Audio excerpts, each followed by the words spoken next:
Merci d'être avec nous sur les antennes de la télévision Burkina Info. Amis de la liberté, de la démocratie et de la bonne gouvernance, bonsoir et bienvenue à ce nouveau rendez-vous de votre émission consacrée à un entretien avec une personnalité. Aujourd'hui, nous avons l'honneur et le plaisir de recevoir pour la première fois l'imam, conférencier dans les mosquées de l'AUMB et du CERFI, imam Thiago Thiemtouré est avec nous. Nous allons parler de la pratique religieuse au Burkina Faso, également la laïcité, les interprétations souvent qui ne sont pas juste des religions au Burkina Faso. Bref, le vivre ensemble, la cohésion sociale et l'avenir du pays des hommes intègres. Tout cela en 55 minutes. Imam Thiago Thiemtouré est avec nous. Bonsoir, Imam. Bonsoir. Bienvenue sur le plateau de l'émission Le Grand Déballage. C'est la question routinière qu'on pose à tous nos invités. Comment vous allez-vous et votre famille?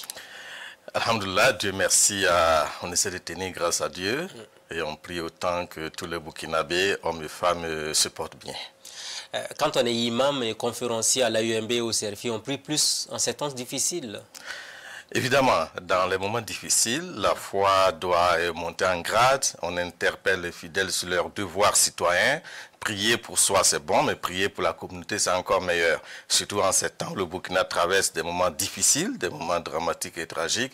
Il est bon que les voix s'unissent, les prières s'unissent pour que le Seigneur nous écoute et nous aide à traverser ces moments difficiles. Ça vous fait quoi, vous qui êtes imam aujourd'hui, de voir des gens assimiler l'islam à la barbarie, à la violence au Burkina Faso? C'est une véritable confusion parce que la violence existe partout où il y a les hommes. Quand vous prenez l'histoire de l'humanité dans toutes les parties du monde, en Amérique latine, en Europe, en Afrique du Sud, il y a eu des mouvements de violence. On ne les a pas assimilés à l'islam. Vous avez les FARC en Colombie, le Sentier lumineux au Pérou, même l'ANC à un moment donné de son parcours a utilisé la violence. Les moments de libération en Afrique du Nord, on n'a jamais dit que c'était l'islam. Mais je comprends aujourd'hui qu'avec les épisodes de l'Irak, de l'Afghanistan, du 11 septembre, il y a eu évidemment des frustrations dans le monde arabo-islamique. Mais évidemment, tous les Arabes ne sont pas des musulmans et tous les musulmans ne sont pas des Arabes. Et tous les musulmans non plus ne sont pas violents. Évidemment, la majorité des musulmans ne se connaît pas dans les actes de violence parce que l'islam est avant tout une religion pacifique. Dans les noms de Dieu, il y a As-Salam qui veut dire la paix. Et quand vous terminez la prière, vous dites quoi? Assalamu alaikum wa rahmatullahi. Quand vous rencontrez votre frère musulman, vous dites Assalamu alaikum wa rahmatullahi. Donc dans votre éducation, vous transmettez la paix, la sérénité, la quiétude, parce qu'on vous enseigne à vivre cette quiétude avec votre entourage immédiat. Est-ce que le prophète Mohamed a souhaité qu'on impose la religion par la violence ou la barbarie? Parce que certains ont tendance à mettre cela dans la balance quand ils font des violences, quand ils veulent pousser les autres à l'insu dans la pratique religieuse. C'est une méconnaissance des principes de l'islam. En islam, il n'y a point de contrainte en religion. Ce n'est pas parce que vous êtes musulman qu'obligatoirement votre enfant serait musulman. Vous lui enseignez les pratiques. Si demain, à l'âge de la majorité, choisit une option, vous ne serez pas content, évidemment. Mais vous n'avez pas le droit d'obliger quelqu'un à être musulman. Donc si votre enfant n'est pas musulman, ce n'est pas un problème du tout. Mais vous êtes dessus en tant que père, en tant que musulman, vous voulez que votre enfant soit musulman. Mais si à l'âge de sa majorité choisit une autre voie, il demeure votre enfant, mais il n'est pas comme vous. Donc l'islam accepte que les gens aient des opinions différentes.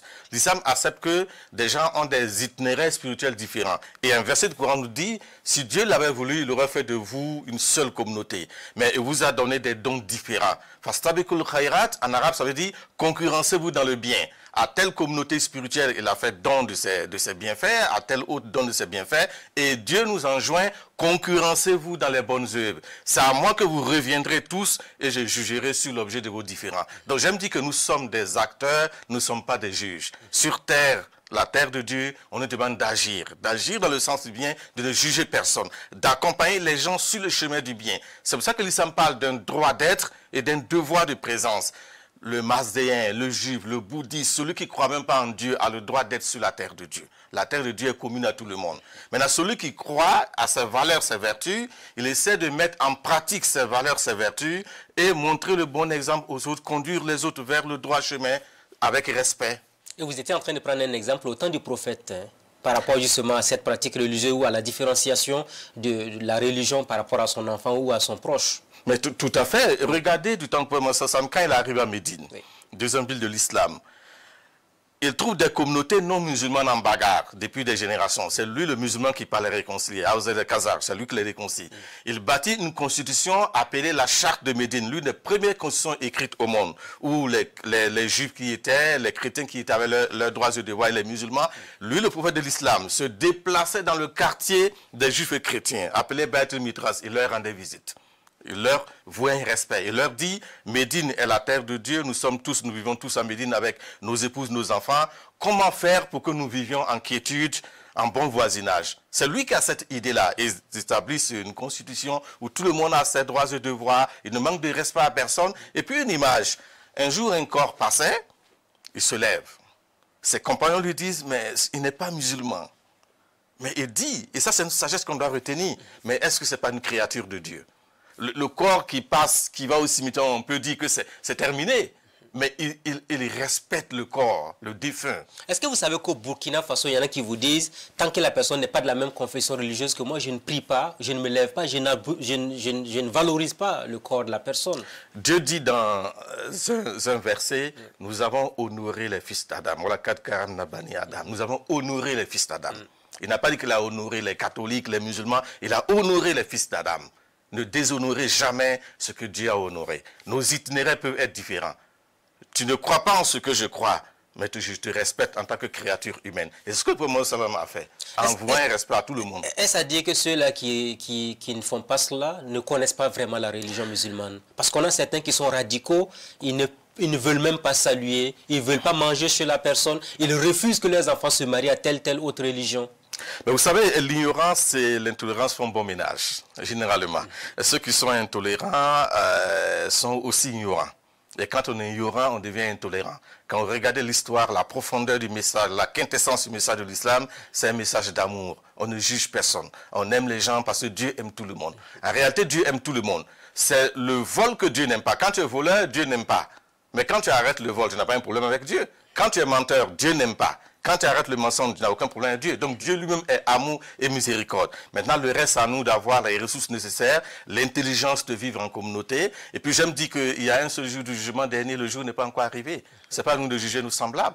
Jouons notre rôle en étant des hommes avec foi, avec des valeurs, des vertus, qu'on essaie de partager sans manquer de respect également aux autres autour de nous. Est-ce qu'il y a plusieurs types de musulmans finalement dans la société? Non, il n'y a pas plusieurs types d'islam. Il y a un seul islam qui peut être mal compris, mal interprété. L'islam bien compris et bien pratiqué est une religion d'amour, de partage, de don de soi, de travail, qui vise le bonheur de l'humanité. Et c'est ce que les premiers musulmans ont compris. Et comment le bon musulman doit se comporter face aux obscurantistes, aux radicaux qui pullulent aujourd'hui partout, qui font toutes ces bêtises au nom de l'islam, justement? Alors, il faut apprendre à connaître sa religion. Connaître bien l'islam, connaître sa religion. Dans ses principes, dans ses fondements, dans ses finalités.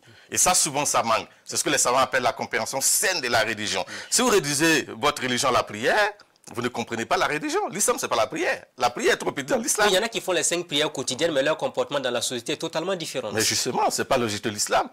Le Coran et la tradition de Mohammed ça nous disent, tu pries pour être bon. Tu fais le jeûne du mois de Ramadan pour être meilleur. On t'impose la zakat, l'aumône, pour enlever de toi l'égoïsme, l'avarisme et inculquer en toi la gratitude. Parce que quand Dieu t'a donné, il t'a fait du bien. Dis merci à Dieu pour pouvoir dire merci au Créateur de Dieu. Quand tu vas à la Mecque, c'est une école. Tous les piliers qu'Allah a prescrits sont des écoles, c'est des médersa. On y va pour apprendre à être avec Dieu dans la verticalité et être avec les créatures de Dieu dans l'horizontalité. On ne peut pas être proche de Dieu et être très éloigné des créatures de Dieu. Donc les piliers nous bonifient, nous amène à être bons, courtois, gentils, doux, mais fermes dans nos principes. On n'a jamais demandé à un musulman d'aller prier à l'église, c'est pas ça, chacun garde sa foi. Mais je respecte le catholique, je respecte le protestant, je respecte celui qui ne croit même pas en Dieu, parce que c'est une créature de Dieu. Malheureusement, beaucoup ne sont pas dans votre dynamique. Il y en a qui diront, non, vous êtes trop évolué dans la compréhension de la religion musulmane.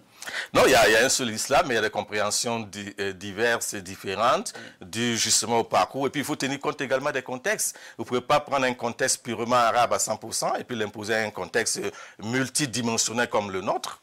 Est-ce que la langue arabe et l'islam, les gens font souvent des confusions? Écoutez, comme je le disais, tous les Arabes ne sont pas des musulmans. Beaucoup de gens l'ignorent. Et tous les quand on voit une écriture, quand quelqu'un voit une écriture en arabe, on dit vraiment c'est le comportement des musulmans. Non, il y a des musulmans qui ne parlent pas arabe, qui ne comprennent pas arabe. Ils sont musulmans, ça n'a rien à voir avec les piétés. Il y a également des arabes qui ne sont pas musulmans. Donc l'arabe est une langue comme toute autre, mais l'avantage, c'est une langue de la révélation du Coran. Donc il y a cette dimension spirituelle. On vous apprend à lire l'arabe pour pouvoir avoir un rapport affectif et effectif avec le Coran.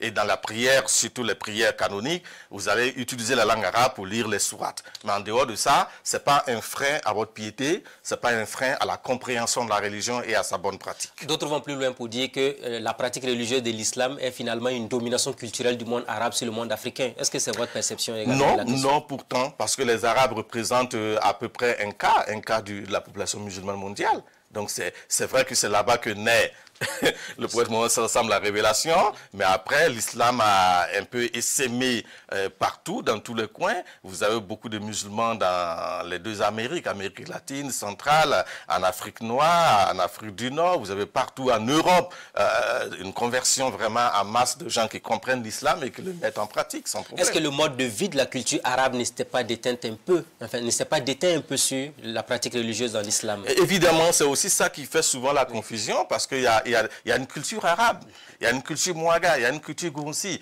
Quand vous êtes musulman mouaga, il y a évidemment des richesses de votre culture mouaga que vous mettez là-dedans. Je vais prendre un exemple. Le Coran dit, marier pour les mariages, épouser les femmes avec l'accord de leur famille. On prend ce morceau de verset. La manière dont on obtient l'accord des familles pour faire le mariage en Arabie Saoudite sera différente de l'Égypte, sera différente du Burkina. Vous prenez un pays mouaga, qu'on soit à Kaya, à Zignare ou à Waiguya, la manière où vous demandez la main de la femme à épouser est différente.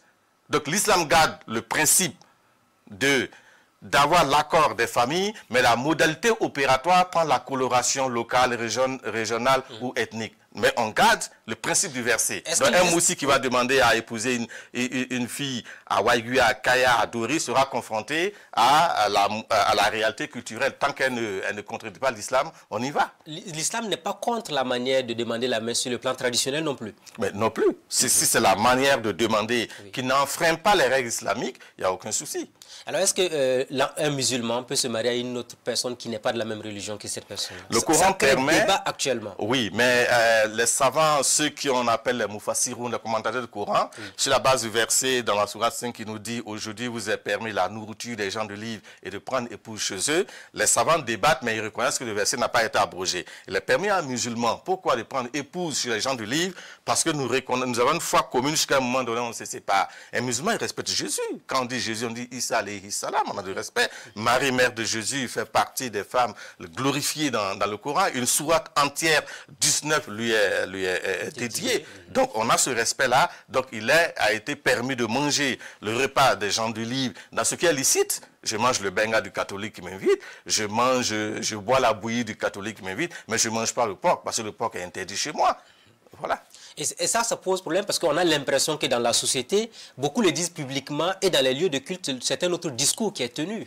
Oui, je reconnais qu'il y a un problème dans le discours religieux islamique dans nos pays ces derniers temps. Oui. Voilà pourquoi la Fédération a entrepris de former davantage tous ceux qui ont accès à la parole, les prédicateurs, les conférenciers, pour que la quintessence de l'islam, qui est le vivre ensemble, l'amour d'autrui soit privilégié par rapport à nos divergences. Dans toutes les religions, il y a des petites divergences. Quand vous allez chez nos frères catholiques, il y a des petites divergences. Mais on garde l'idée essentielle de vivre ensemble, de comprendre la religion, que le message de Dieu est un message d'amour. Maintenant, on a chacun nos petites incompréhensions. Oui. Comme on le dit, la bouche et la langue cohabitent, mais souvent, il y a des frictions. Est-ce que c'est un péché pour un père de famille qui empêche sa fille de se marier à quelqu'un qui n'est pas de la même religion?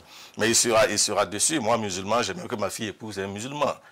Tout à fait. C'est ce que l'islam... Au-delà de la déception, est-ce que c'est un péché dans l'islam? Mais si les textes le permettent, par exemple, le musulman d'épouser une fille chrétienne, le père n'a pas à s'opposer. Il ne sera pas content, mais le texte ne lui a pas interdit. Pourquoi la réciproque n'est pas permise par beaucoup de savants? Parce qu'ils disent que nous croyons en Jésus. On croit en tous les prophètes. On a un profond respect pour notre épouse, même si elle est catholique. Est-ce que les autres croient en Mohamed? C'est là la question. Voilà pourquoi beaucoup de savants estimaient que la réciproque était difficile à mettre en œuvre. Est-ce que chacun peut pratiquer sa religion quand il y a ce mariage mixte entre chrétiens et musulmans? Très souvent, sans que ça déteigne sur la foi de l'autre. Mais si vous avez accepté de vous marier, vous assumez également toutes les conséquences. J'en parle beaucoup parce que beaucoup dans la société sont touchés par ce phénomène-là. Et il y a des jeunes filles aujourd'hui qui sont totalement à la rue, on a envie de dire, parce qu'avec la famille, ça ne va pas, avec le monsieur, ça ne va pas. Et les gens sont totalement divisés sur la question. Tout à fait, parce que cela crée des dommages dans le vécu des familles, et souvent des embrouilles. Voilà pourquoi j'estime qu'il faut bien comprendre la religion, la mettre en pratique, et puis essayer de voir qu'est-ce qui nous arrange. Parce qu'une fois que les couples se sont constitués, Il s'agit maintenant de sauver les meubles. Voilà, c'est difficile, mais... Certains vont plus loin pour dire que cela peut contribuer au vivre ensemble dans la société burkinabé, la cohésion sociale. Est-ce que vous pensez que c'est Alors, c'est un point de vue, c'est vrai que je ne le partage pas, mais si cela arrivait, ce n'est pas la guerre. Alors, l'imam, on va continuer dans l'émission. Alors, on a aujourd'hui des musulmans qui détériorent l'image de l'islam. Est-ce que vous pensez que les grands imams, ceux-là qui sont les cheikhs, ont failli dans leur mission de sensibilisation des populations? Alors là, c'est une question difficile, mais je reconnais qu'aujourd'hui, la pratique religieuse, elle est plus apparentielle. Quand je discute avec mes collègues pasteurs et prêtres, on sourit, on dit, mais les mosquées sont remplies, hein, les églises sont pleines, mais qu'est-ce qui se passe pour que dans la pratique, que dans les relations sociales communautaires, dans le vécu, on dénonce la corruption au Burkina, on dénonce le mensonge, on dénonce cet art-là, mais c'est le fait des gens qui sont à l'église et à la mosquée aussi, hein. Tout ce qui se passe au Burkina, les gens quittent la mosquée et l'église et partent les mettre en pratique. Donc, entre le discours religieux et ce que les gens appliquent, il y a quand même un fossé. Là, ça pose un certain nombre de problèmes. Est-ce qu'on lit la Bible, le Coran avec les yeux de mort ou les yeux de l'esprit pour les mettre en pratique? Et surtout aujourd'hui, notre jeunesse, elle n'est pas foncièrement tournée vers Dieu, mais plus les divinités de l'argent, de la discussion, de la polémique. Et ça fait peur. Parce que quand vous comprenez la religion, vous la mettez en pratique, vous êtes un homme bon, serviable, courtois, utile à vous-même et utile à votre société. Mais quand vous n'avez pas Dieu, ça pose un certain nombre de problèmes. Vous avez dit, l'imam, que les jeunes sont orientés désormais vers les divinités liées à l'argent. Mais ces mêmes jeunes-là viennent construire des mosquées avec cet argent-là. Est-ce que c'est normal? Alors, si l'on a la certitude, la preuve, que l'origine de l'argent, c'est une origine douteuse, et qu'on a les preuves, on n'accepte pas cet argent. Il faut avoir le courage de refuser. Maintenant, l'islam aussi interdit d'aller fouiner, jouer à l'enquêteur ou FBI pour savoir tel monsieur qui vient avec 1 million à la mosquée. Il faut qu'on sache de A à Z comment il a eu l'argent. On ne peut pas fouiller comme ça. Mais quand on a la certitude que, par exemple, je ne sais pas, il fait de la prostitution pour avoir son argent, vous n'acceptez pas l'argent. Dieu est ou des sacrifices humains, peut-être éventuellement. Si on a la certitude, je précise, parce qu'on évite en islam de jeter l'opprobre sur des gens, des calomnies, des critiques, non. Mais si on a la certitude que tel monsieur ou telle dame a de l'argent sale, on ne l'accepte pas. Même si vous l'acceptez, Dieu ne va pas accepter. Est-ce que ça peut garantir le paradis pour la personne, éventuellement, s'il construit beaucoup de mosquées? Non. Le paradis, on y accède par des bonnes œuvres. Les bonnes œuvres, l'argent sale n'en fait pas partie. Il faut travailler dignement, proprement. Et l'islam dit d'ailleurs que le travail est une adoration. Le menuisier qui rabote le bois, il est en état d'adoration. L'enseignant de mathématiques qui enseigne les mathématiques, l'algèbre, la géométrie aux enfants en état d'adoration. Le journaliste qui présente un journal pour informer la population, il est en état d'adoration. Le jardinier qui arrose des plantes pour que la population dispose des fleurs dans leur cou est en état d'adoration. C'est pour ça que le prophète dit, quand le musulman rentre chez lui fatigué parce qu'il vient du service, et ses péchés tombent comme les feuilles sèches d'un arbre. Il ne vient pas de la mosquée. Mais il y en a qui font des reproches à ceux qui ne viennent pas régulièrement à la mosquée. Ils disent non, il ne vient pas à la prière comme tout le monde. Ce n'est pas un bon croyant. On le juge à partir de sa pratique religieuse en ce moment. Non, les prières sont bien... je veux dire bien espacé, il y a des horaires de prière. On ne va pas passer toute la journée à prier. Au temps de la prière, quand vous avez la possibilité, c'est d'aller à la mosquée parce que la prière commune a 27 fois plus de mérite que la prière individuelle. Et la prière en commun a le mérite également d'être pédagogique. Vous vous rencontrez, vous sympathisez, vous échangez, ça apprend à vivre ensemble et ça c'est important. Mais s'il y a des contraintes qui vous conduisent à prier individuellement, il n'y a aucun souci. Alors, je voudrais qu'on revienne sur une question que vous avez effleurée brièvement, c'est la question du discours religieux. Est-ce que vous pensez qu'il est plus que jamais temps de le revoir au Burkina Faso? Alors, le discours religieux, pas seulement chez les musulmans, il faut le préciser, même dans toutes les communautés, il faut qu'il y ait quand même... je ne dis pas un embrigadement, mais il faut contrôler le discours. Parce que le discours religieux peut faire beaucoup de tort.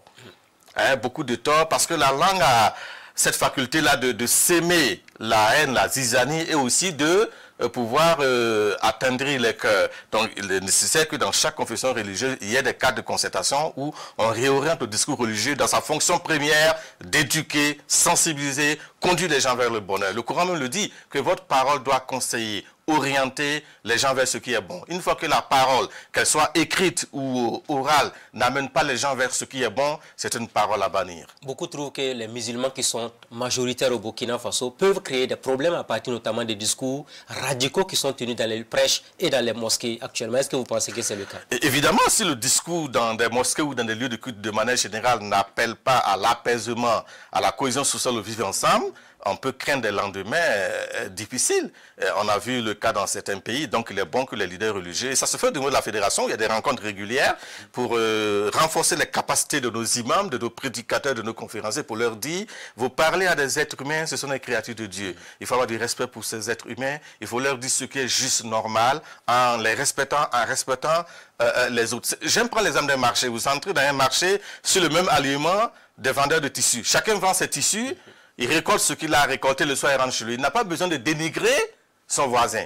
Chaque confession religieuse a ses valeurs, ses vertus. On vit sur une terre qui s'appelle Burkina. On n'a pas besoin de s'invectiver, de s'insulter. Chacun professe sa foi, essaie de mettre en pratique ce qu'il a comme valeur, mais dans le respect d'autrui, et c'est ce que Dieu demande. Est-ce que dans l'islam, on peut adorer un individu? Est-ce que le culte de la personnalité est accepté en islam? En islam, on n'adore que Dieu, mais on respecte les individus. C'est différent. Est-ce qu'on peut prier sur la photo de quelqu'un dans l'islam? Non, on ne prie que Dieu. Et si on le fait finalement, est-ce qu'on a transgressé les règles? Est-ce qu'on a transgressé les règles de la pratique religieuse en islam? Ce n'est pas normal. On ne prie que Dieu. Le ibada, comme on appelle le culte, n'est dédié qu'à Dieu. Maintenant, on peut avoir du respect, de la déférence. Quand je rencontre mon enseignant, j'ai du respect pour lui. Je ne le prie pas, j'ai du respect pour lui. Quand je rencontre quelqu'un qui a l'âge de mon père, de mon grand frère, je rencontre un individu, j'ai du respect pour lui, mais je ne l'adore pas. Est-ce que dans l'islam aussi, on peut, à la mosquée, après la prière, bénir une autorité quelconque? Est-ce que c'est permis? Est-ce que l'islam le permet? Alors, je comprends votre question, parce que... Non, il arrive... débat. Non, mais c'est bien qu'on en parle, parce que c'est le fait de dire tout le temps que c'est un sujet tabou, et finalement, on est surpris par la tournure des événements. Le musulman est un citoyen d'une communauté, d'un pays, et il aspire au bien-être de ce pays. Moi, après mes prières, je prie pour moi, pour ma famille, mes amis. Je prie pour mon pays, pour que mon pays retrouve la paix. Est-ce que vous priez pour les autorités? Je prie pour que Dieu guide les autorités. C'est différent. Mais pas pour les autorités, c'est différent. Que Dieu les guide, c'est différent. Je ne prie pas pour le président parce qu'il est MPP. Je ne prie pas pour le ministre parce qu'il est de CDP. Je prie pour qu'il soit bien guidé. Parce que quand votre chef d'État n'est pas bien guidé, il vous amène au décor. Quand le ministre, le député, le maire n'est pas bien guidé, il commet des fautes. Donc le rôle des croyants, qu'ils soient musulmans ou catholiques, est de demander à Dieu de guider ceux qui ont été choisis comme responsables pour qu'ils aillent dans le sens des intérêts de nos pays. Mais pas comme dans certains lieux où on peut prier pour un parti. Dans ma mosquée, j'ai des fidèles qui sont de l'UPC, qui sont du CDP, qui sont du MPP. Si je choisis de prier pour le MPP, je leur fais du tort. Un imam ne doit pas non plus prendre de l'argent pour aller prier pour une autorité. Ça aussi, l'islam ne le permet pas. D'ailleurs, on ne donne pas de l'argent à un imam pour prier pour quelqu'un. On peut donner des dons, des cadeaux aux imams, tout comme on donne des cadeaux à des amis, mais on ne dit pas de prier pour telle autorité et en contrepartie, voici de l'argent. C'est des pratiques qui sont à bannir. Quelle est la place de la religion dans une société dite laïque? Alhamdoulilah, la laïcité dans notre compréhension, ce n'est pas la négation de Dieu, c'est plutôt offrir aux confessions religieuses des espaces pour donner le potentiel de l'épanouissement, permettre à tous les fidèles de donner le meilleur d'eux-mêmes. L'islam, par exemple, nous exhorte au bien, à l'éthique de l'action. Et un musulman, quand il est dans une cité, essaie d'être utile à lui et à sa société. La foi est lumière, donc la prière t'a éduqué, le jeûne t'a éduqué à avoir de la lumière, et cette lumière, tu la partages autour de toi. Donc un religieux qui a bien compris les fondements de sa religion est très utile pour son pays. On a l'impression que la laïcité ne se matérialise que quand il y a les prières, les fêtes musulmanes ou les fêtes catholiques, où on voit les leaders religieux se retrouver ensemble, on discute de commun accord. Et après, curieusement, après ce spectacle-là, on a entre guillemets, on a l'impression que la société est divisée. Comment vous expliquez cela? Je dois dire que pour le cas du Burkina, il y a de véritables concertations de manière régulière entre toutes les confessions religieuses et nos chefs traditionnels depuis des années. Et beaucoup de crises dans ce pays, peut-être les gens ne le savent pas, ont été dénouées avec leur rapport. Donc il y a ces rencontres entre ces responsables pour prévenir seulement les crises et puis également gérer les crises quand elles surviennent. Au niveau de nos jeunesses catholiques, protestantes, musulmanes, depuis une vingtaine d'années, il y a annuellement des rencontres parce que vous ne respectez pas quelqu'un que vous ne connaissez pas. Donc vous apprenez à vous connaître, à vous fréquenter, à avoir des respects mutuels l'un pour l'autre, et tout ça fonde à croire que l'avenir est meilleur pour le Burkina si les gens continuent dans cette direction. Réguler le discours religieux, l'encadrer, il y en a qui disent qu'on ne peut pas encadrer le discours religieux parce que les livres révélés sont des dogmes qu'il faut respecter. Est-ce que c'est votre avis là-dessus? On peut réguler, Dieu lui-même a régulé. Quand Dieu envoie le prophète Moïse à Pharaon, qui était le plus grand négateur, il dit va à Pharaon, parle-lui d'un ton doux et courtois. Oui. Pharaon qui dit que lui-même est Dieu. Mais Dieu dit à Moïse, va à Pharaon, respecte-le parce que c'est une créature, et parle-lui d'un ton doux et courtois. Ça, c'est une image que nos oulémas prennent pour dire, quand vous adressez à quelqu'un, respectez cette personne. Ayez un discours, il est franc, il est ferme, mais il est courtois et respectueux. Il y en a qui le disaient, hein, vous avez vu que le ministère des cultes n'a pas fait long feu, après ça a disparu. On disait que c'était un ministère qui était là pour caporaliser. On avait voulu surveiller les prêches, on avait voulu surveiller aussi le langage qui était tenu dans les lieux de culte. Et ça ne passait pas auprès de certains prédicateurs religieux qui trouvaient que c'était un peu abusé parce que l'État ne doit pas s'intégrer dans la religion. Est-ce que vous pensez que c'est le cas? C'est vrai qu'on n'avait pas forcément besoin d'un ministère pour le culte. Déjà qu'on se plaint qu'on a trop de ministères. Donc on n'avait pas besoin de ce ministère. C'est mon avis, on peut avoir des cadres de concertation sur une forme républicaine, de manière formelle ou informelle. Et puis ces cadres ont toujours existé, des concertations entre religieux, chefs religieux et coutumiers pour endiguer des crises, pour les prévenir, pour se concerter, pour conseiller les autorités. J'ai souvent fait partie de ces cadres-là. Donc, je trouve qu'il n'y a pas feu en la demeure. Il y a quand même beaucoup de choses positives qui sont menées grâce à la sagesse de nos leaders, de nos chefs coutumiers. Il faut les remercier, prier pour eux. Parce que nous, était la sagesse de ces gens, on serait proche du pire. Alors, il y en a qui parlent de ceux qui ont fait des études arabophones. Là aussi, ça revient dans l'actualité, ça fait débat. La question de leur valorisation. C'est vrai qu'il y a eu un décret qui avait été pris sous le ministre Séni Ouedraogo en son temps pour voir un peu comment on pourrait reconnaître mieux les diplômes et les intégrer. Aujourd'hui, le débat revient sur la place publique. Est-ce que vous pensez que c'est une partie de la société aujourd'hui qui est marginalisée par rapport au recrutement de la fonction publique ou encore dans l'intégration de la société burkinabé? Tout à fait, c'est une injustice qu'il faut corriger. Et souvent, les autorités ont eu ce courage-là, d'aller vers ce cadre-là, parce qu'ils sont des compétences. Vous trouvez des gens qui ont fait toutes les études en langue arabe, mais qui sont médecins, qui sont vétérinaires, qui sont enseignants, qui sont des philosophes, qui sont des journalistes. Où on les met? Ce sont les Burkinabés. Est-ce que la langue doit être une barrière à l'intégration de nos fils? Des gens sont là à Cuba étudier, des gens sont là en Union soviétique étudier, ils sont revenus, ils ont trouvé leur place. Pourquoi? Parce qu'on a étudié dans des pays arabes, on revient dans son pays, on n'a pas la place, la barrière de la langue. Il faut voir ceux qui ont des compétences avérées, qu'on puisse également les intégrer, et puis à eux aussi de faire l'effort. On n'a pas choisi notre colonisateur, c'est le français. Au Ghana, ce serait peut-être l'anglais, dans d'autres pays, ce serait l'espagnol ou le portugais. Mais il y a eu des efforts qui ont été faits par le gouvernement, il faut le saluer, à travers des projets comme le PRIFA, des projets de réforme des écoles MEDERSA pour y introduire le français. Vous avez des cas aujourd'hui où l'élève fait le BPC en arabe, BPC en français, le bac en arabe, le bac en français, et il a accès également aux autres concours comme les autres. Donc, il y a une évolution, quand même. Est-ce que régler cette question va sauver un peu la société burkinabé aujourd'hui? Mais tout à fait, parce qu'on perd des compétences. On perd des compétences, il faut les utiliser. Est-ce que ce n'est pas aussi souvent l'interprétation qu'on fait de la pratique religieuse? On voit les mendiants dans les rues, les écoles, les madrasas, comme vous l'avez dit, où on a beaucoup de jeunes qui sont utilisés dans la mendicité au profit de certains qui sont tapis dans l'ombre. Est-ce que ce n'est pas ça aussi qui a contribué à ternir un peu l'image de l'islam dans la société? C'est possible, mais la mendicité n'est pas musulmane, la mendicité est sociétale. Les gens mendient parce qu'ils ont des problèmes. L'islam interdit la mendicité, sauf dans des cas extrêmes. Quand vous avez... Et le maître coranique qui se réclame de l'islam, qui envoie ses enfants dans la rue. Mais s'il ne peut pas enseigner les enfants, qu'ils ne les prennent pas. Le rôle du maître coranique, ce n'est pas d'envoyer les enfants mendier. Et quand vous observez ce phénomène, c'est dans les milieux urbains. Dans les milieux ruraux, il n'avait jamais ce problème. Le maître coranique dans le milieu rural a autant d'enfants, il a un champ qu'il cultive, et après la récolte, chaque élève coranique a une part dans la récolte. Et les encadrait, ils les formaient à être des hommes de demain. En milieu rural, on n'avait pas ce problème.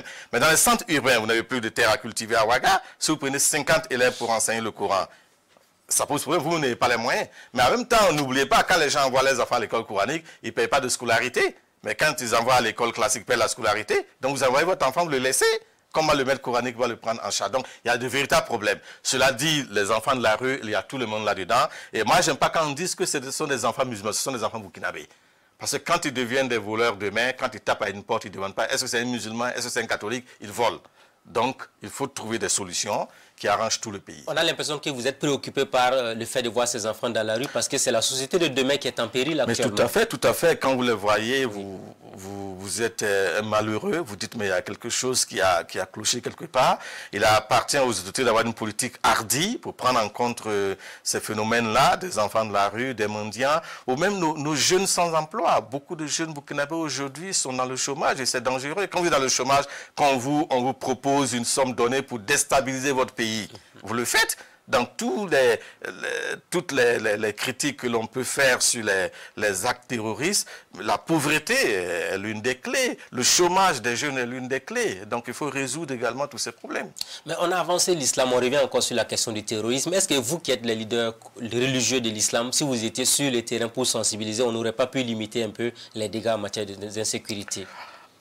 C'est probable, mais il faut encore qu'il faut trouver ce cadre. Mais je pense qu'il y a eu des dialogues aussi dans certaines contrées où des gens sont revenus à la raison. Si c'est au nom de l'islam qu'ils prenaient les armes, ils sont revenus. Mais si c'est au nom d'autres choses, parce que n'oublions pas également qu'il y a des bandits armés qui profitent du terrorisme. Tout n'est pas que terrorisme. Le chef d'État l'a d'ailleurs dit, tout n'est pas terrorisme. Il y a du banditisme armé qui pullule dans nos régions. Voilà, il y a des jeunes désœuvrés qui cèdent aux vendeurs d'illusions, c'est comme ça qu'il faut les appeler, et qui endeuillent les populations, ce n'est pas normal. Si c'est au nom de l'islam que vous prenez les armes, il y a assez de textes qui vous disent dans le Coran et la Sunna, c'est pas juste ce que vous faites. Et le Coran dit, quand vous tuez un être humain sans raison, ça veut dire quoi? Si c'est en guerre, la guerre c'est la guerre. Vous tuez un être humain sans raison, c'est comme vous avez tué toute l'humanité. Quand vous sauvez un être humain, vous avez sauvé toute l'humanité. Donc, ce n'est pas pour l'islam en tout cas. Ce n'est pas pour l'islam, c'est autre chose. Et il y en a qui disent Allah Akbar. On dit souvent que c'est ça qui fait d'eux des musulmans. Vous qui êtes imam aujourd'hui, vous pouvez aider à déconstruire justement cette image qu'on donne de l'islam. Mais tout à fait, parce que c'est une couverture que l'on prend parce qu'elle est très facile. N'oubliez pas également qu'il y a des raisons extérieures à la montée de la violence terrorisme dans notre zone. Quand vous prenez le cas de la Libye, de l'Afghanistan, des problèmes du 11 septembre, donc ça a donné une certaine couverture et une légitimité, entre guillemets, à des groupes de terroriser ces zones. Mais en retour, vous avez, tout le monde sait également que c'est du banditisme, c'est du commerce, la drogue, la cigarette pullule dans ces zones, c'est pas au nom de l'islam. La preuve, les musulmans sont également victimes. Les terroristes, quand ils frappent, ils ne sélectionnent pas les ethnies, les races, ils frappent tout le monde. Ça veut dire que c'est sans raison. Et c'est cette barbarie qu'il faut arrêter. Je vous pose une question un peu tendancieuse. Est-ce qu'il y a une religion qui est supérieure à une autre actuellement? Chacun suit sa religion et pense qu'elle est la meilleure. Mais tu la pratiques dans le respect des autres. Du coup, donc, chacun doit respecter la religion de l'autre. Mais tout à fait, c'est d'ailleurs ce que le Coran dit. Le Coran dit de respecter les autres et de ne pas insulter leur divinité, de peur qu'ils insultent également votre Dieu. Cela ne veut pas dire qu'on demande à tout le monde de suivre une même voie, mais la voie que vous avez choisie, dans laquelle vous êtes, que vous pensez meilleure, ne vous oblige à respecter également ceux qui sont dans notre voie. Sinon, on va se bagarrer chaque jour. Si chacun lève son sabre, son couteau, dit « je suis meilleur, toi tu ne dois pas vivre », c'est pour ça que l'islam dit que tout le monde a le droit d'être là, et votre devoir, c'est d'accompagner les êtres humains avec l'accomplissement des bonnes actions. Est-ce que de façon régionale, vous pensez que les musulmans peuvent aider à régler la question sécuritaire dans la sous-région, notamment le Sahel qui est vraiment touché aujourd'hui? Mais justement par le discours, parce que si on estime que le discours peut faire changer des attitudes, des comportements et des mentalités, il faut aller dans ce sens avec les leaders communautaires, les chefs traditionnels, toutes les personnes ressources qui ont une capacité de se faire entendre. Je pense qu'il faut explorer toutes ces pistes-là. Des solutions endogènes existent, il faut y aller, parce qu'on le sait, la solution n'est pas que militaire. Parce qu'on tue, après la guerre, il y a la paix. Il faut construire également cette paix pendant qu'on fait la guerre. Et ça, c'est dans les mentalités. Est-ce que vous pensez qu'il faut construire des écoles purement franco-arabes dans certaines zones qui ne veulent pas que de l'école française? Alors, l'école doit aujourd'hui former des adultes, des individus aptes à s'insérer sur le marché de l'emploi dans la société. Donc, il faut voir ce qui est bon pour eux. Mais les écoles franco-arabes sont en train de s'émanciper. Les écoles arabes ont aujourd'hui des soutiens. Et même les fondateurs de ces écoles ont compris que enseigner purement l'arabe, faire les mathématiques en arabe, l'histoire en arabe n'a pas d'avenir. Mais vous savez que ça fait partie des revendications de certains groupes armés dans certaines parties du Burkina Faso. Mais ça ne perdure pas parce que ça n'aura pas d'effet. Si vous formez tout le monde en langue arabe, c'est comme vous formez tout le monde en langue anglaise. Il serait un jour déficitaire quelque part. Donc les langues doivent s'enseigner. Autant l'arabe on l'apprend, autant l'espagnol, l'allemand, voilà, le turc on l'apprend. Donc la langue ne doit pas être une barrière. Une autre question qui fâche, les pantalons coupés. Il y en a qui disent clairement qu'il faut impérativement changer de mode vestimentaire pour être un bon musulman. Qu'est-ce que vous répondez à ces personnes-là? C'est une lecture. Dans la tradition du prophète Mohammed sallallahu alayhi wa sallam, il y a un hadith qui dit que le musulman a un modèle d'habillement. Vous le respectez autant que vous pouvez. En islam, il y a le Coran, il y a la sunna. La sunna veut dire la tradition du prophète. Dans ses gestes, ses dires, ses silences, vous essayez de le respecter autant que vous pouvez. Tout le monde n'est pas Mohammed et il n'y a qu'un seul Mohammed. Donc on fait l'effort de ressembler au prophète Mohammed sallallahu alayhi wa sallam dans tous ces comportements. Et ce qui est le plus important au-delà de l'aspect apparentiel, c'est le comportement, l'adoration pour être en phase, en relation verticale avec Dieu. Il y en a qui vous disent que croire en Dieu sans la foi, ça n'a pas de sens. Évidemment, la croyance doit être suivie de pratiques de morale. L'islam part de la croyance à la pratique et à la morale. Donc, je rencontrais un ami qui me dit musulman non pratiquant. Je dis ça n'existe pas. Si vous êtes musulman, c'est parce que vous mettez en pratique. Vous croyez, vous pratiquez, et il y a une morale qui suit pour être... Un musulman qui ne respecte pas les 5 prières quotidiennes, est-ce qu'il peut être qualifié de musulman? C'est un musulman, mais c'est un mauvais musulman. Mais c'est pas... Donc c'est un musulman non pratiquant. Non, il pratique. Vous avez des gens qui ne prient que le ramadan, par exemple. Oui. Vous n'avez pas le droit de le faire sortir de l'islam. Il n'a jamais dit qu'il n'est pas musulman. Il dit qu'il est musulman, mais pratique mal. Aidez-le à corriger sa pratique. Quelles sont les perspectives pour l'islam dans une société fortement politisée comme le Burkina Faso? Alors, les musulmans doivent assumer leur position de communauté qui appelle au bien, qui interdit le mal, avoir cette capacité d'interpellation, surtout des élites dirigeantes. Il faut avoir cette capacité de dire aux ministres, aux chefs d'État... On a vu les musulmans très souvent louvoyer quand les autres ont pris des positions fermes. Pourquoi c'est toujours comme ça? On trouve même que le selfie à UMB, là-bas on a des jeunes qui sont souvent trop excités, c'est ce que les anciens disent. Mais tout à fait, parce qu'il y a aussi, il faut reconnaître que l'organisation de notre communauté aussi n'est pas comparable à nos frères de l'Église, qui a quand même une histoire. Voilà, mais de plus en plus les musulmans s'organisent, portent la voix, et ces derniers temps vous avez des déclarations de la fédération, parce qu'on n'avait pas d'une fédération il y a une vingtaine d'années, donc aujourd'hui on essaie de parler d'une voix commune et puis faire monter les préoccupations de l'ensemble des Burkinabés aux autorités. Je pense que c'est une image qui se corrige, fort heureusement d'ailleurs. Est-ce que vous pensez que les musulmans sont trop divisés actuellement? Non, il y a des divergences, des tendances comme il en existe partout dans le monde. Même dans un parti politique, vous avez des divergences à l'intérieur d'un parti. C'est normal que dans un corpus humain, vous ayez des idées divergentes, mais on se comprend sur l'essentiel.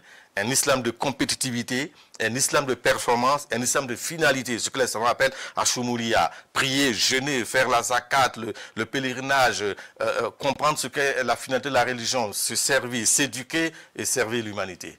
Très souvent dans les prêches au niveau du CFI et de la UMB, vous ne mettez pas l'accent que sur les autorités, vous priez pour qu'on organise bien le Hajj musulman. Est-ce qu'à ce niveau, vous avez satisfaction qu'il y a des efforts qui ont été consentis, des progrès ont été enregistrés? Alors, le Hajj a connu plusieurs formules. Oui. Vous êtes parti d'une formule purement étatique, à 50% étatique et puis communauté musulmane. À un moment, on dit que la communauté musulmane organise le Hajj. Mais toutes ces réformes, de mon point de vue, n'ont pas été satisfaisantes parce que le fond du problème reste. Le Hajj est un pilier, c'est une adoration. Il faut y aller avec le cœur. C'est un fonds de commerce pour beaucoup de personnes. Mais justement, si ça devient un fonds de commerce, ça pose problème. Mais vous constatez que c'est un fonds de commerce? Souvent, il y a eu des dérapages et je ne suis pas heureux quand on ne punit pas. Je n'aime pas l'impunité.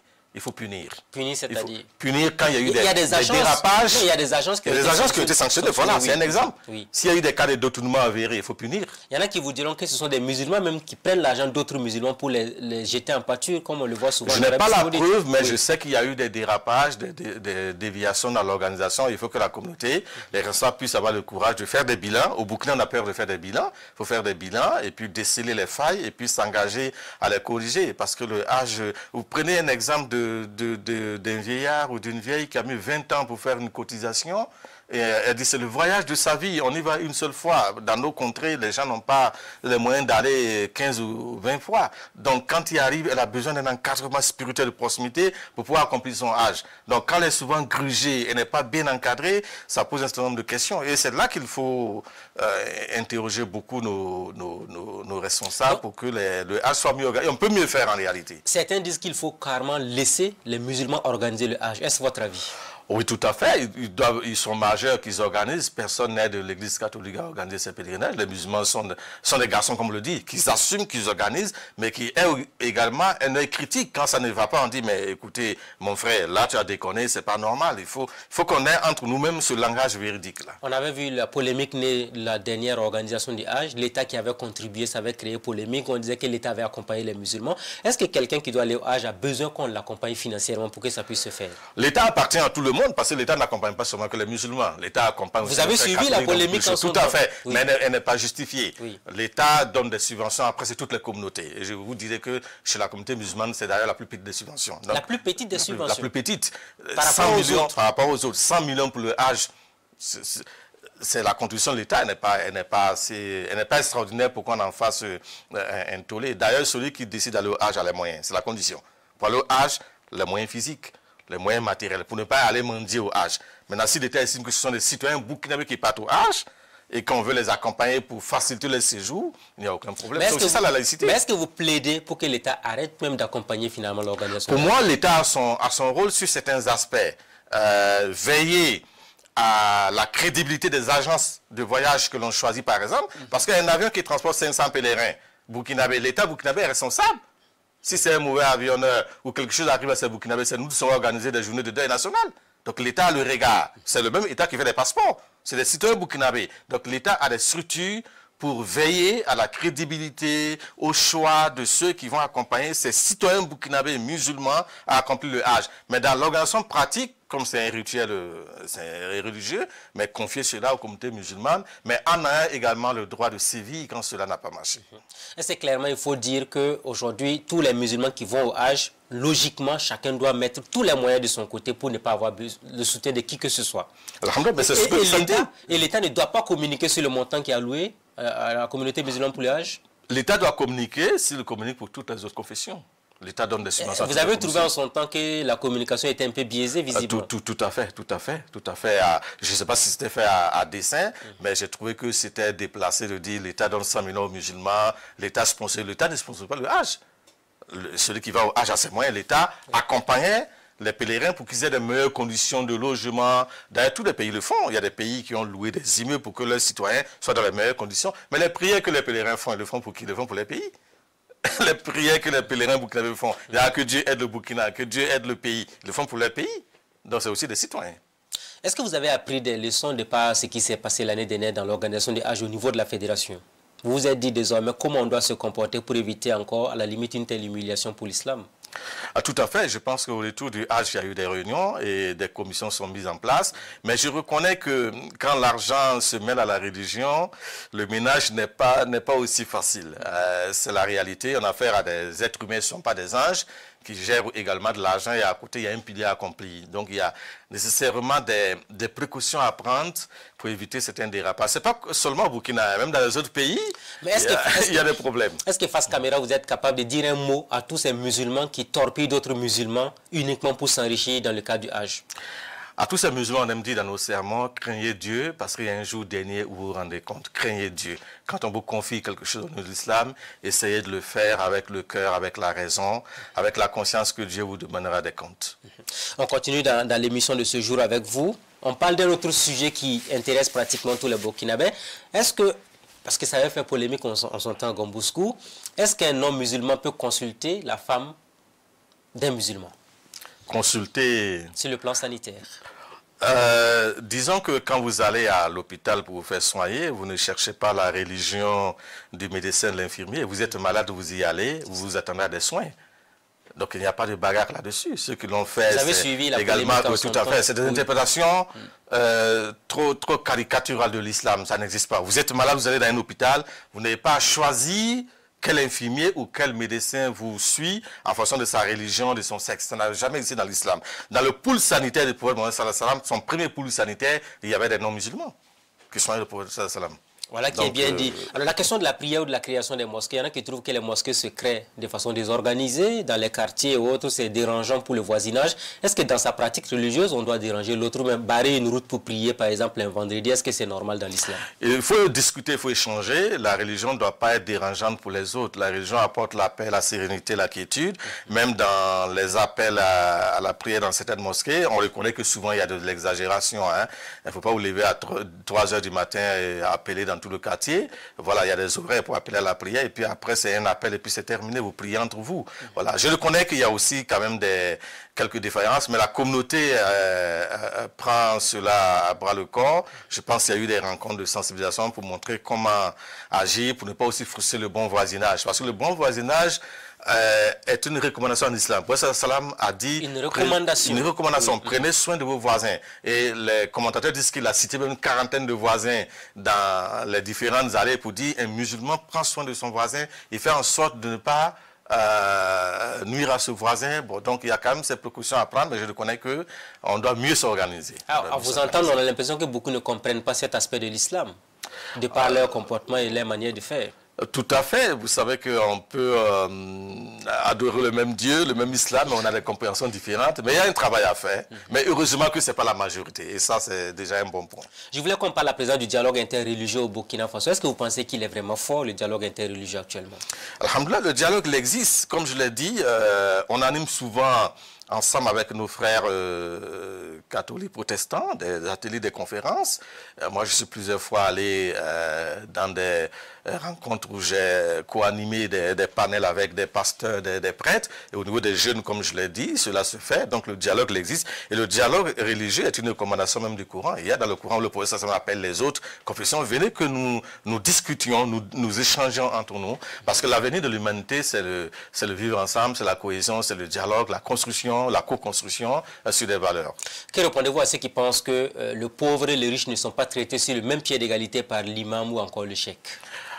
Non, je n'ai pas cette conviction. Celui qui le fait, il n'a pas compris l'islam. En islam, mais il y en a qui le font. Non. On vous dit très souvent le pauvre qui ne va pas régulièrement à la mosquée, quand il a un décès, on vient le sermonner. Quand c'est le riche, très souvent, on vient enterrer la personne sans trop de débat. On dit il est occupé, il n'a pas le temps. Alors là c'est pas seulement l'islam, même dans nos rapports quotidiens, il y a une préférence accordée à l'avoir.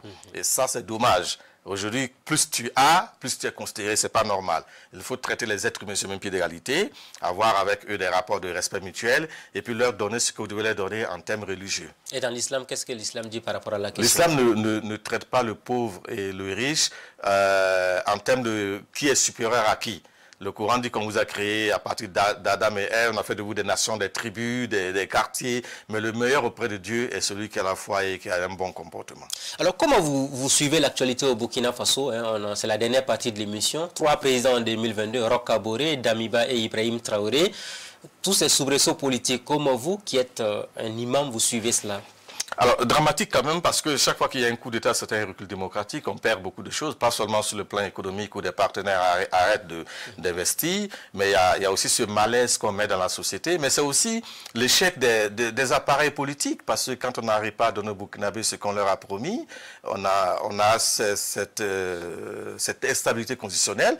Je prie qu'on revienne vite à cette stabilité, que la transition aille à son terme, qu'on puisse avoir des élections crédibles, ouvertes, transparentes, où on n'exclut personne. Parce qu'il y a eu des années, on a exclu d'autres Burkinabés et ça nous a entraîné également à des problèmes. Permettez aux Burkinabés de choisir qui ils voudraient comme dirigeant.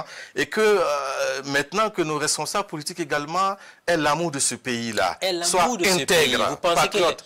C'est eux qui sont le problème de ce pays? Je pense que ça manquait. Il y a eu beaucoup de déceptions dans les appareils politiques. Il y a eu une prédation des richesses nationales, il ne faut pas avoir peur des mots. Nos hommes politiques, une fois qu'ils sont élus, font ce qu'ils veulent, c'est pas normal. Ce pays est pauvre, mais ce pays a des ressources. Elles sont mal gérées. Ce pays a des compétences qu'on a laissées sur la route parce qu'ils ne sont pas de tel parti. Regardez le président Abdoulaye Wade, son premier mandat, il parcourt l'Europe et l'Amérique. Il va dénicher des talents sénégalais. Il dit, je suis le président de tous les Sénégalais. J'ai appris que tu as une telle compétence, viens m'aider. C'est comme ça qu'il déniche Maktar Ndiaye, la Banque mondiale, d'autres compétences. C'est ce que nos hommes politiques devraient faire. Aller à la quête des compétences. Et j'aime dire, toutes nos grosses sociétés, Sonabel, Onea, il faut ouvrir la candidature à tous les Burkinabés. Un DG de l'Onea doit être le meilleur parmi nous à nous diriger. Le DG des impôts, des douanes, ouvrez ces postes à des compétitions et on choisit le meilleur d'entre nous. Pas choisir quelqu'un parce qu'il a mangé le bain avec le ministre ou non. Donc il faut revenir. Il faut arrêter donc de politiser ces postes. De politiser l'administration et de nommer les compétents. Et le Burkina, Dieu merci, a des compétences. Il faut faire appel à ces compétences. Alors en 60 ans d'indépendance, les civils ont dirigé le Burkina Faso 13 ans et le reste ce sont des militaires. On est un pays habitué au coup d'État militaire. Est-ce que vous êtes favorable à cela? Non, c'est vrai que les militaires aussi ont des compétences. Il faut les exploiter où ils ont ces compétences-là. Ce sont des citoyens burkinabés et Dieu merci, dans certaines contrées, dans certains domaines, on a affaire à leurs compétences. Seulement, il faut bien gérer des ressources dont on dispose. Il faut mettre le Burkinabé compétent à la place qu'il faut. Et c'est ce qui manque. Et la question de la lutte contre la corruption, c'est un secteur stratégique. C'est le nœud même du sous-développement du Burkina Faso. Qu'est-ce que l'islam dit par rapport à la corruption, justement? L'islam dit 1 dirham que tu manges qui n'est pas pour toi, qui est haram. Le savant égyptien Abdelhamid Kish l'a comparé à de l'adultère que vous commettrez avec votre propre mère un vendredi à la Kaaba, pour montrer la gravité. Mais aujourd'hui, c'est devenu presque un sport favori, la corruption. Et ce n'est pas normal. Malgré les institutions dont on s'est doté, il faut aller plus loin. et sanctionner pour l'exemple. Je pense que souvent ça manque au Burkina. Il faut sanctionner pour l'exemple. C'est pour ça qu'un jugement est toujours pédagogique. On vous juge, on vous sanctionne pour que ça serve de leçon à ceux qui sont là, qui seraient tentés de puiser dans le grenier national. Donc, les richesses sont pour tout le monde. Oui. Il faut sanctionner ceux qui volent ces richesses. Un musulman corrompu, donc, n'ira pas au paradis. Un musulman corrompu a commis une faute. Il appartient à Dieu de lui pardonner. S'il demande pardon et fait un repenti. Alors, je voulais vous entendre aussi sur un autre élément très important, sur la situation au Burkina Faso. Aujourd'hui, on est dans une dynamique de menaces de mort, des intimidations. Vous qui êtes communicateur aussi, parce que j'ai vu que vous avez un master en communication, est-ce que ça vous désole un peu de voir un peu le ton qui est aujourd'hui utilisé pour dénigrer les gens et les autres dans la société? C'est avec désolation qu'on voit cela, parce que les réseaux sociaux sont devenus une tribune de règlement de comptes. Mais j'aime dire que les gens sont dans les réseaux sociaux, ceux qui sont en réalité aussi. Si vous êtes irrespectueux dans les réseaux sociaux, vous le serez. Si vous manquez de respect des personnes âgées dehors, dans votre cour, dans votre famille, dans votre quartier, vous le serez dans les réseaux sociaux. Donc il faut éduquer notre jeunesse à être moins polémiste, à être plus constructive, à apporter des critiques objectives. Aujourd'hui, vous apportez des critiques pour que le président Traoré puisse réussir sa transition, vous apportez des critiques pour que tel ministre dans tel domaine puisse prendre des bonnes décisions. C'est ça qui est important et non appeler à la mort. Ce n'est pas juste d'ailleurs. C'est pas juste. Et il faut punir ce genre d'attitude. Et la question de vivre ensemble et de la solidarité, pourquoi ça manque aujourd'hui au Burkina Faso? Mais je pense qu'il y a un égoïsme qui s'est aussi développé, qui n'est pas normal. Les gens, c'est moi et moi. Alors que le nous est plus important que le moi. C'est important que dans toutes nos confessions, dans tous nos unités spirituelles, on puisse prêcher cette solidarité, surtout en ces temps où il y a beaucoup de nos concitoyens qui sont dans le dénuement le plus complet. Oui, il faut appeler à la solidarité. Une fois, il y a quelqu'un qui disait, le jour que vous aurez un imam en face de vous, demandez lui, est-ce que quelqu'un qui a son voisinage, qui n'a même pas à manger, peut aller au Hajj, par exemple, à la Mecque? Alors, le pèlerinage à la Mecque est un pilier individuel. Si vous avez les moyens, vous y allez. Pas... Mais autour de vous, il y a toujours des pauvres. Il y a toujours des pauvres. Donc, si vous dites qu'il y a des pauvres autour de moi, je n'irai pas à la Mecque, vous n'irez jamais à la Mecque. Dans votre famille, il y a des pauvres. Dans votre village, il y a des pauvres. Dans le pays, il y a des pauvres. Mais respectez les conditions pour aller à la Mecque et vous irez. Mais en même temps, si Dieu vous a donné les capacités de prendre en charge des gens autour de vous, alhamdoulilah, faites-le. Le hadith prophète nous dit, celui qui soulage un individu, un croyant, une créature sur terre, Dieu va le soulager d'une peine dans l'au-delà. Donc l'islam exhorte à la solidarité et récemment vous avez vu que la fédération a également appelé toutes les mosquées à non seulement prier mais également faire des dons, des quêtes pour qu'on puisse soulager nos concitoyens. Que pensez-vous de la réconciliation nationale? Alors, c'est un sujet sur lequel on ne peut pas finir de disserter. Elle est nécessaire. C'est un impératif pour le Burkina au regard des frictions, de ce qu'on a traversé comme épreuve. Mais moi, j'insiste sur le triptyque vérité, justice et réconciliation. Forcément. Il y a eu des choses dramatiques, tragiques qui se sont passées dans ce pays. Ça ne devait plus arriver. Il faut passer par la justice. Qu'elle soit transitionnelle ou autre, mais qu'on sache ce qui s'est passé, qu'on ait de la vérité et qu'ensuite on puisse avoir un processus de conciliation. Vous avez un schéma tunisien, vous avez un schéma sud-africain, vous avez un schéma ivoirien. On peut avoir un regard critique sur toutes les expériences passées et puis trouver avec nos ressources endogènes, nos cultures, comment aller vers cette demande de pardon, cette réconciliation. Mais je pense qu'elle est nécessaire. Est-ce qu'on peut passer par la religion? L'islam, c'est une religion de pardon. Mais tout à fait, tout à fait. L'islam dit qu'on peut pardonner parce que nous-mêmes, nous faisons des erreurs, on demande à Dieu de nous pardonner. Donc l'islam insiste sur le pardon, mais l'islam insiste également sur la réparation des torts. Et je pense que dans ce pays, il faut ici aller vers ça. On a brisé des carrières des gens, on a brisé des familles. C'est la mort qu'on ne peut pas réparer. Mais dans ce qui est réparable, que les gens puissent les réparer et puis on apprend à revivre ensemble. Une dernière question. Est-ce qu'il faut pratiquer sa religion quand on est au service? Est-ce qu'il faut montrer l'image d'un bon musulman au service, arrêter le travail pour aller prier régulièrement, entre autres? La religion vous suit partout. Vous pratiquez la religion où vous êtes. S'il y a la possibilité de prier au service, d'avoir un coin sans déranger les gens, vous le faites. Mais ça ne veut pas dire qu'il faut bâcler le travail pour la prière. Comme je l'ai dit tantôt, le travail est une prière. Quand le patron vous confie un dossier et que vous l'accomplissez correctement, Dieu estime que vous avez bien prié également. Donc le travail pour lequel la société vous donne un revenu, un salaire, vous devez bien l'accomplir et bien faire votre prière. Ce n'est pas antinomique. Des vœux pour le Burkina?